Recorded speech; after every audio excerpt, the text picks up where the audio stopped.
আসসালামু আলাইকুম এভরিওয়ান, সবাই কেমন আছেন? আল্লাহর অশেষ রহমতে আমরা অনেক অনেক ভালো আছি। আজকে ছোট্ট একটা ব্লগ ভিডিও নিয়ে আপনাদের সামনে চলে আসলাম।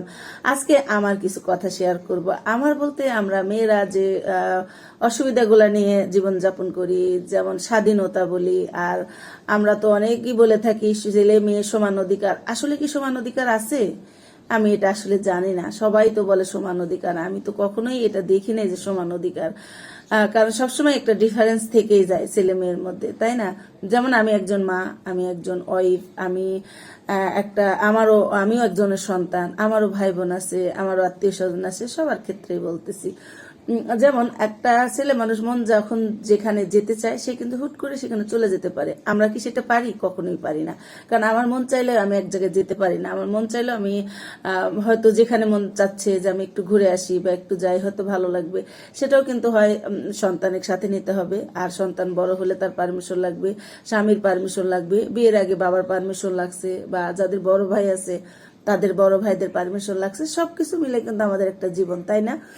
তো আমরা আসলে কি এই থেকে মানে সমান অধিকার কখনো পেয়েছি? আমার মনে হয় না। আর মায়া, আমরা কিন্তু একটা কাজ করতে নিলে মায়া লাগে। জিনিসটা খাবার ধরেন আমার ঘরে আজকে একটু রান্না বেশি হয়েছে, বা আমার অনেকগুলো খাবার রয়ে গেছে, সেই খাবারগুলো হয়তো ঘরের ছেলে মানুষ যারা আছে ও বলে আমি খাবো না, এটা বাসি, এটা কালকের, এটা একই তরকারি দুইবার কেন দিচ্ছ? কিন্তু আমরা মেয়েরা কি এটা কারোর কাছে বলতে পারি?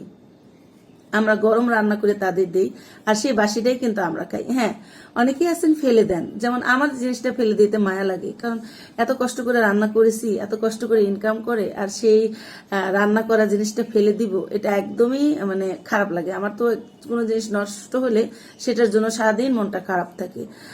যেমন আমার মা বলতো যে নুন মরিচ দিয়ে রেন্দে ফালাইতে নাই। তো এই জন্য আমরা কখনোই মানে যে কোনো জিনিস যে আমি চাই নষ্ট না করে, এটা আমি আজকে না হয় কাল খাবো, একটু একটু করে খাবো, হয়তো একদিনের খাবার আমি 2 দিন খাই, দেখা যায় বাসিটাই আমি খাচ্ছি, গরমটা রান্না করে হয়তো ছেলে মেয়ে হাজবেন্ডকে দিচ্ছি, বা তারা যেটা পছন্দ করতেছে সেটাই রান্না করে আমরা তাদের দিচ্ছি। এটা কিন্তু আমার মনে হয় আমাদের দেশে 100 থেকে 80% মেয়েরাই এটা করে।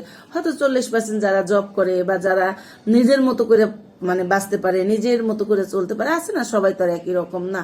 তো তারা কিন্তু ঠিক চলতে পারতেছে, কিন্তু আমরা 80% মেয়েরাই কিন্তু মায়াতে আটকে যাচ্ছে, এই যে মায়াতে ফেলে দিতে হবে বা এই করতে হবে, বা কোথাও গেলে এই যে বাচ্চারা কি খাবে, হাজবেন্ড কি খাবে, আমরা কত চিন্তা করি, তাই না?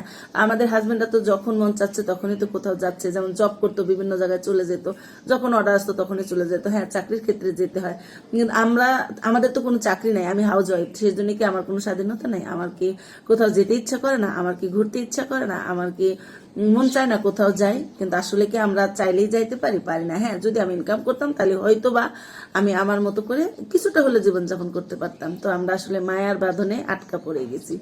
আমার ভিডিওটা কেমন লাগছে অবশ্যই জানাবেন। বিদায় নিচ্ছি, আল্লাহ হাফেজ, আসসালামু আলাইকুম।